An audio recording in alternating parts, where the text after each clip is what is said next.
Hi, Nigel here with the Drivewire, and this is the 2021 Jeep Wrangler 4xe, and it's Jeep's first plug-in hybrid model. Now, the only difference between this and a regular Wrangler is really this piece right here.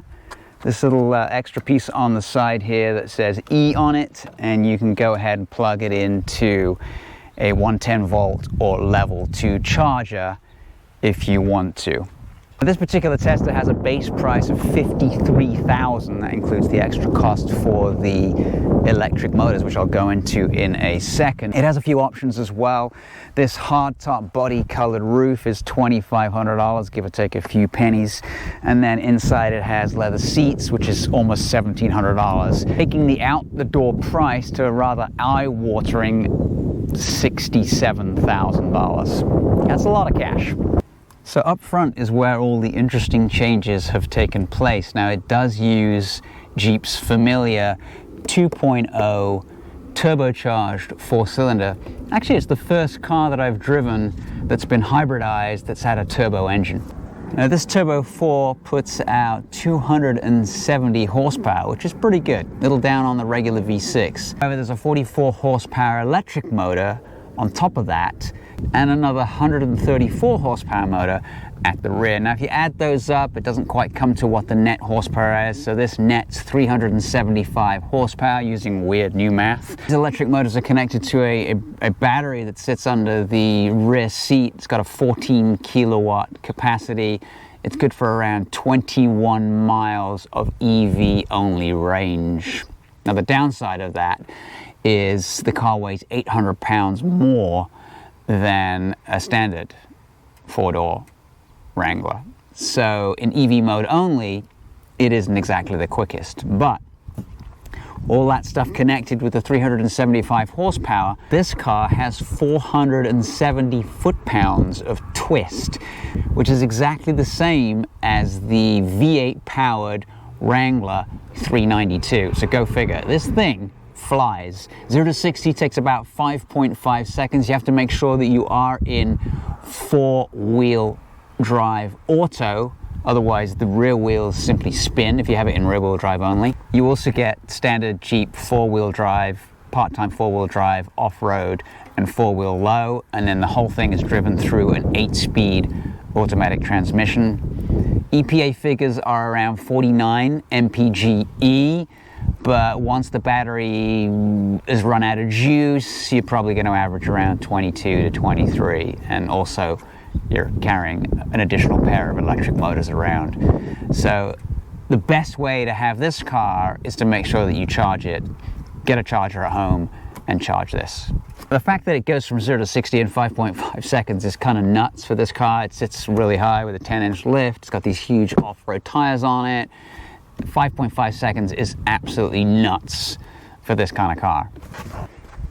So here in the back you have plenty of space. You got the sort of the barn door style right here, and then on these models, I know the two-door one doesn't do this, but this is kind of handy for when you want to get dogs in the car. You got some additional storage space under here if you want to use it, and then you can put the seats down for additional storage. Obviously this roof, which is, even though it's the hardtop, you can spend a few hours taking that off. I'm not going to bother with that because I'm not going to put it back on again, so I'll just leave it as is. This one comes with the Alpine stereo system. It's pretty good, and obviously because it's electric some of the time, actually rides pretty quiet.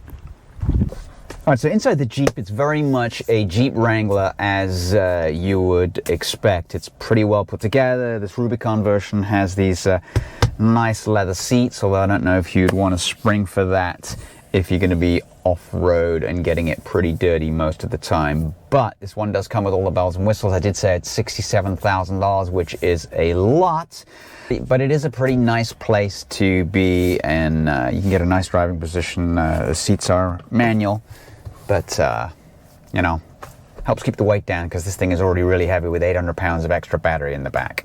In the dash here is the excellent Uconnect system. I love it. It's one of the best. It's fast, it's intuitive. Most of the controls are pretty straightforward to operate, but there's a couple here. If you hit E-Hybrid, which is something you don't get on the regular car, you get to see where your power flow is. So whether the power is coming from the battery or the engine or both, most electric cars have this kind of diagram available to you.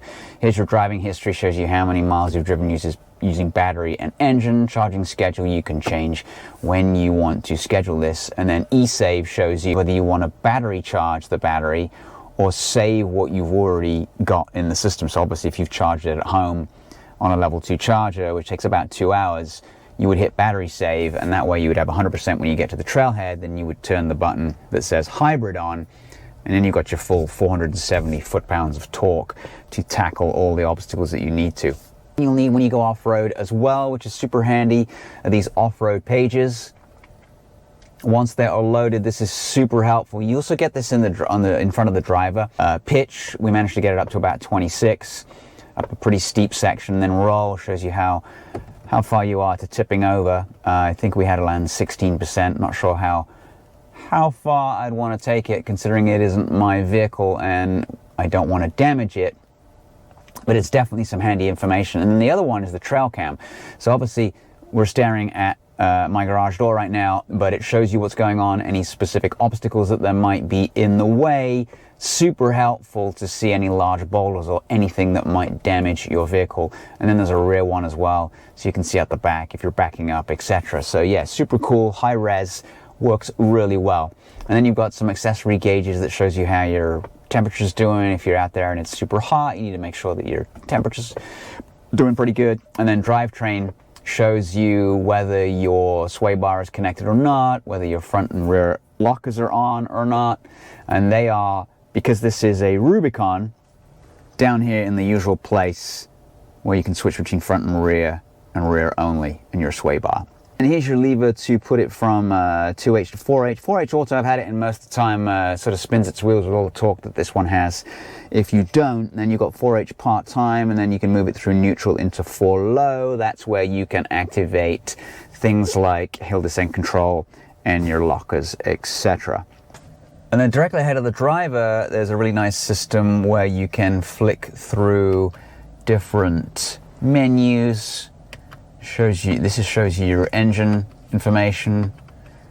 Scroll down, there's your pitch and roll again, which is nice to be in front of the driver. You've got what safety systems are on. 18.4 is not very good, and I had expected more, considering the EPA rating is like 40s MPGe, but that's not really true for the real world, because once that battery has run out of juice, you're basically lugging around 800 pounds more because of the battery under the back seats, and that does affect your fuel economy because the gas engine is working harder. So I'm not 100% sure that this is the best way to go yet, until battery technology gets better and batteries get smaller, which keeps the weight down and it has more range. But in theory, it's a good idea.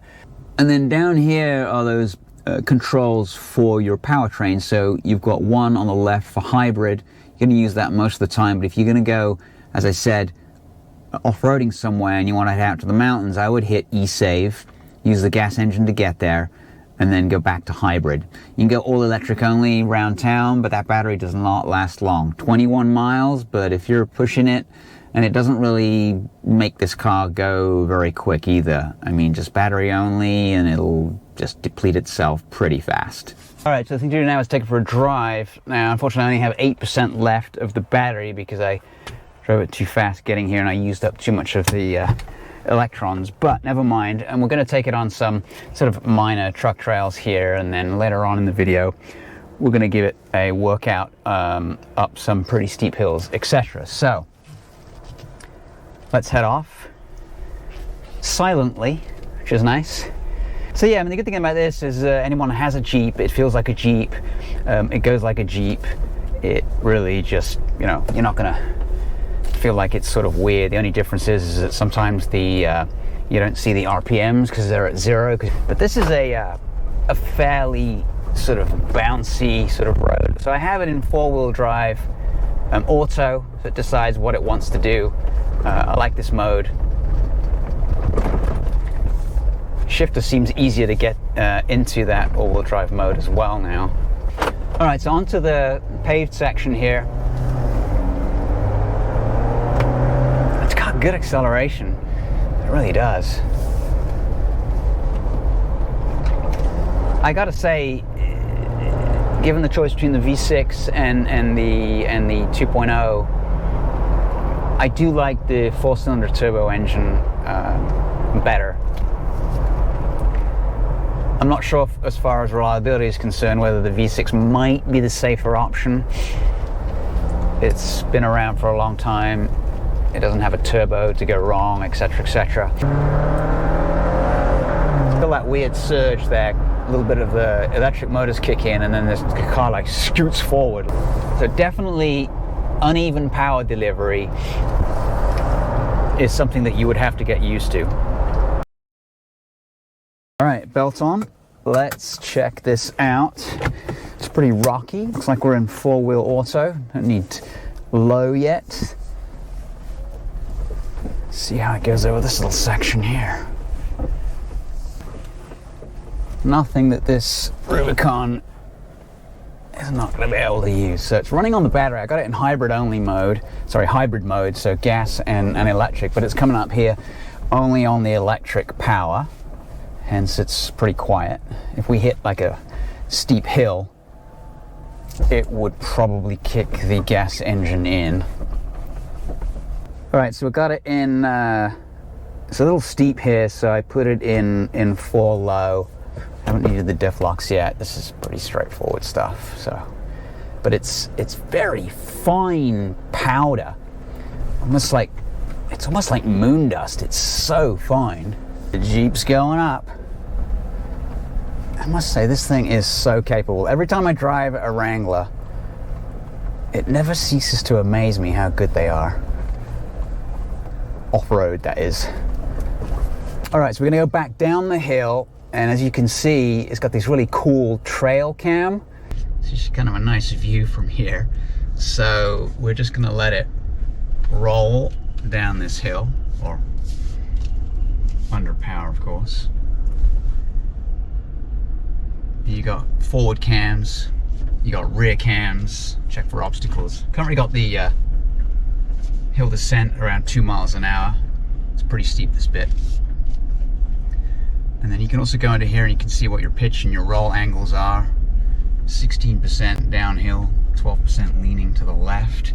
Pretty cool little tools.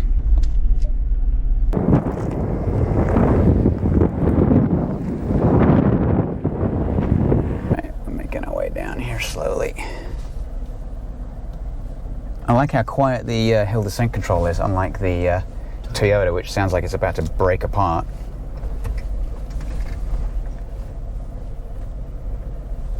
Now, this is well controlled. Just gotta give it a few steering inputs and get down here.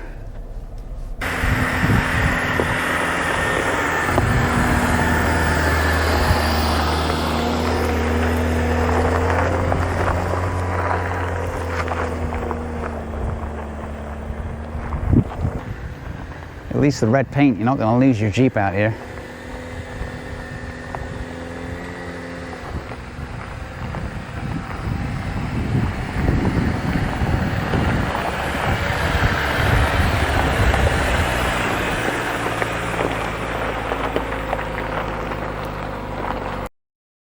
The silent Jeep.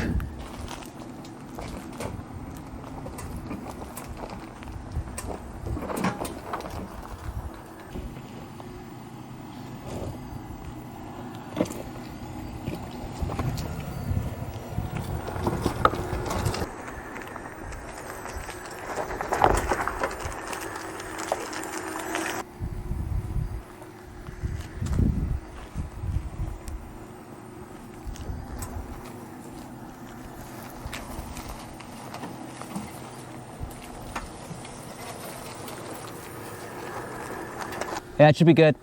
All right, hard left.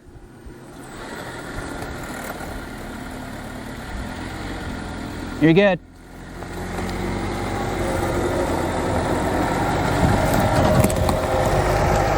Suddenly the gas engine kicks in.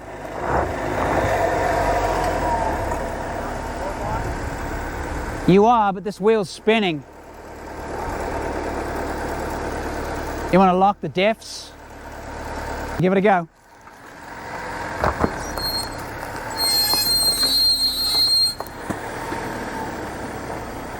Handbrake on.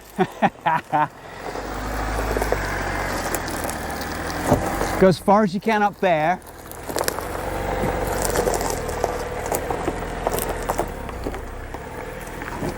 Nice. Okay, you're good.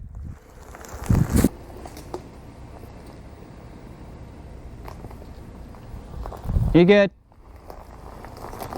Keep the wheels locked. Keep going. See this rock? Yeah, you're good. I got it. You're good. Yeah.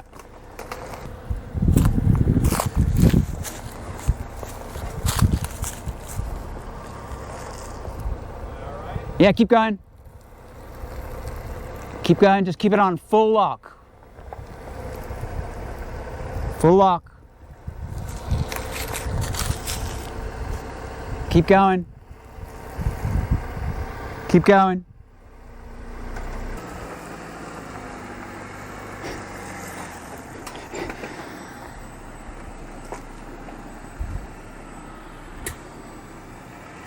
Super dusty.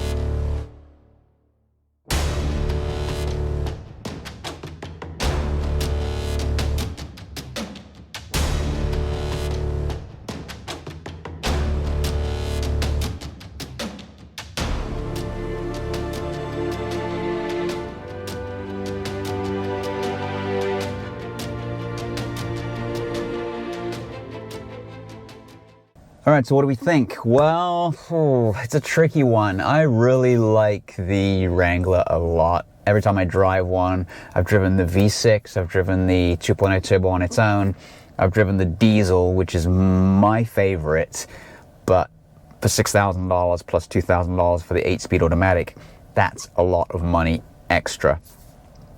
If they could reduce the price of the diesel, for me, that would be the one to go for every time. This one is also interesting. It doesn't have enough EV range. That's definitely got to improve. There's a clunkiness to when the electric motor kicks off and the gas kicks in. It makes some weird noises and stuff like that you have to get used to. It's super quick. 0 to 60 in 5.5 seconds is not slow for a Jeep. It probably isn't the one I'd go for just yet. There's a lot going on under the hood. There's a lot going on in this car that could technically go wrong. So I would probably go, until this technology gets better, for the V6. Anyway, thanks for watching. Appreciate it. Please like, comment. Don't forget to subscribe. If you bought one of these, let me know what you think of it. It probably isn't the one I'd go for just yet. There's a lot going on under the hood. There's a lot going on in this car that could technically go wrong. So I would probably go, until this technology gets better, for the V6. Anyway, thanks for watching. Appreciate it.